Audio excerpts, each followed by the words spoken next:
former Tennessee head coach Derek Dooley is looking to run for a U.S. Senate seat in Georgia against Democrat incumbent John Ossoff. I believe that's how you say his name. Dooley issued a statement to the Atlanta Journal-Constitution, who first reported this, saying Georgia deserves stronger common sense leadership in the U.S. Senate that represents all Georgians and focuses on results, not headlines. That's an interesting little quote there. Yeah, that's what he said to them. Again, not endorsing either party here, but your initial thoughts to the Doolander running as a politician, potentially. Well, when I saw that you retweeted that, I was shocked at first. But I mean, I can see why he's running. I mean, he's like a charismatic guy. I mean, a lot of people I think like the way that he spoke, the things that he said. But I mean, him talking about getting results into Georgia, I mean, I don't think he's really showed too many results at the places that he's been at. But I don't know. Like I'm excited for him though. I mean, I like Derek Dooley as a person. It'd be interesting to see how far he can go in the race. I mean, I know that Herschel Walker's had success politically, being able to get his name out there, and then Tommy Tuberville, same thing. And then we were talking about this earlier too. Heath Ledger, or I said Heath Ledger. Come on, Jordan. Heath Schuler was a part of North Carolina's representatives too at one point. So I mean, this ain't like the first time we've seen this kind of situation going on. It's just kind of interesting and a little bit funny to see that Derek Dooley's trying to get into this realm. Yeah, and I also found the timing of which they broke this story pretty interesting, because it happened to be on June 6th. You know what June 6th is, Jordan? D-Day. Can't find Rommel. Where's Rommel? Yes, I'm referring to the infamous Derek Dooley speech. He had a lot of those at Tennessee, man. And this is part of the reason why I think he could be interesting as a politician. Is like sometimes the dudes with goofy press conferences, Mike Leach, for example, could have been a terrific politician just because he could filibuster there for hours if he didn't want something to go through. Dooley could do the same thing, just with all the crazy things he said at Tennessee. Not just that, shower technique, another one, just so bizarre. And I'm just thinking too, like of the coaches that came through here between Philip Fulmer and Josh Heupel, he would probably make the best politician. I know who would have the best campaign ads. I think you know who that is too. Oh yeah, champions of life, man. Brick, you gotta build a nation up brick by brick, Jordan. Brick by brick. You may lose some games, but at the end of the day, you can always be a champion of life. Yeah. Lane Kiffin is not particularly trustworthy, but that is a fitting, quality of a politician. Jeremy Pruitt, what are we even doing here? What are we even doing with him posing as a politician? Yeah, that'd be the most boring politician of all time. Yeah, boring and probably wouldn't do much for you, but honestly, how much do politicians do for you anyway? Yeah.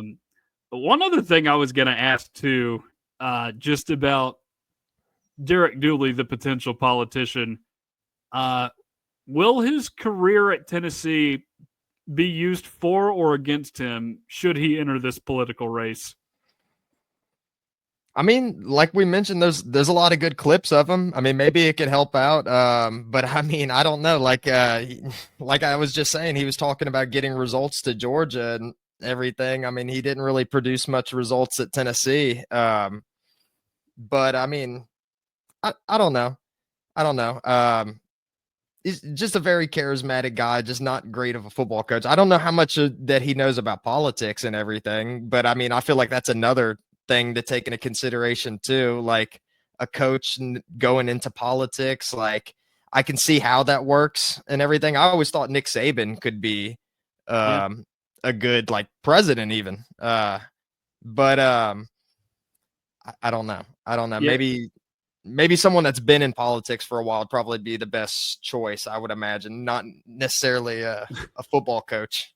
So there are a couple things that come to mind. One, obviously, it's the fact that he was not good at Tennessee as a football coach and kind of became a laughingstock. There is some interesting imagery. I mean, the stool in particular is one that comes to mind for a lot of people, or just him chowing down on that spaghetti after Tennessee beat Alabama when he was an assistant there under Saban back in 2022. So I'm assuming that could be used against him. But another part of me is like, this is how he could sway the Georgia people into voting for him, is like, you know what, guys? I was an awful coach at Tennessee for you guys. I sabotaged the Tennessee football program into 10 years of misery so that you guys could have a national championship window. And look what I did for you. Hey, He could do that. That's a decent political pitch. Hey, he could argue like, Kirby Smart, that was me, guys. That was me right here. And I mean, I'm sure he's going to get like votes and everything too. I mean, his dad was a legendary coach for Georgia. So, I mean, I'm sure that can win some of the appeal over too. But very interesting. I wonder if he'll wear orange pants to his little debates or whatever he's got going on. Oh, goodness. Can you imagine if he did that? If he did that, then he would not get a vote at all. I would say if he were to do this. And again, he's not even committed to this, but he is eyeing this. He's told a well-known publication that he is interested in running for U.S. Senate. And I mean, like, too, I mean, like maybe he could be semi-decent at it too, because you got to think about all the adversity he had to face being Tennessee's head coach. I mean, he had to have known everyone's like talked bad about him, like clowned on him at times and everything like that. So I'm sure he's got tough skin. I'm sure he can handle any insult thrown his way or anything that they question him on. I'm sure that he can spin it in a good direction and be able to say the right thing and whatnot. But I don't know. It's interesting to see. I'm best of luck to Derek Dooley, I guess. But I mean, an interesting route to take. Caleb Paints Your Nails on Twitter says Dooley to the Senate actually makes a lot of sense when you consider Dooley never made a good decision. He should fit right in. Yeah. I mean, he brought in some good recruits. He brought in some noteworthy names. He just never used them very well. I mean, there's several that we can sit here and name. We've already named a lot of them for you in some of our previous shows that we did, just in terms of underrated guys like, obviously, Tyler Bray, one of the first good Tennessee quarterbacks I can remember growing up. Although, wait a minute, Kiffin was really the one that brought in Bray, but Bray played under Dooley. Justin Hunter was a Dooley player, as was Derek Rogers. Cordero Patterson was one that I know he brought in. And you want to talk about walking highlight reels. I mean, in the SEC, there have only been a few guys that have really had that moniker. I mean, Eric Berry is one that I can think of too from Tennessee, but I mean, outside of those guys, Darren McFadden is another name. Past that, it gets a little tricky. Like, maybe Jeff Demps. Yeah, that's right. Because Jeff Demps, I mean, I don't remember him quite as well, but I do remember that he was a track runner once upon a time. So they did really like him down there at Florida. Oh, and Percy Harvin too, another Florida guy.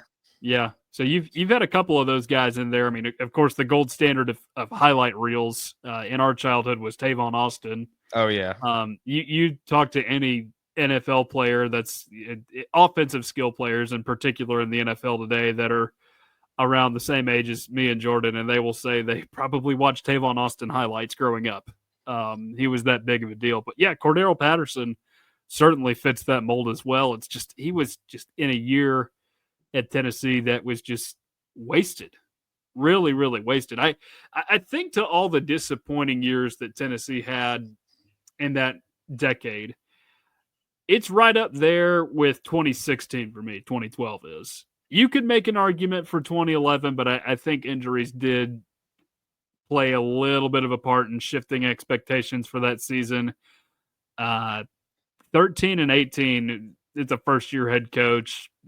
You get the pass. 17, I don't know what kind of expectations there were. Tennessee failed to meet them.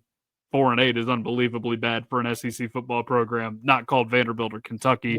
Well, what was disappointing about that too. I don't know how many people know this, but like during that time, Tennessee, before the 2018 season, Tennessee and Ohio State were the only two FBS programs to never lose more than 7 games in a season, and then the 4-8 season came on. So now it's just Ohio State, which is unfortunate.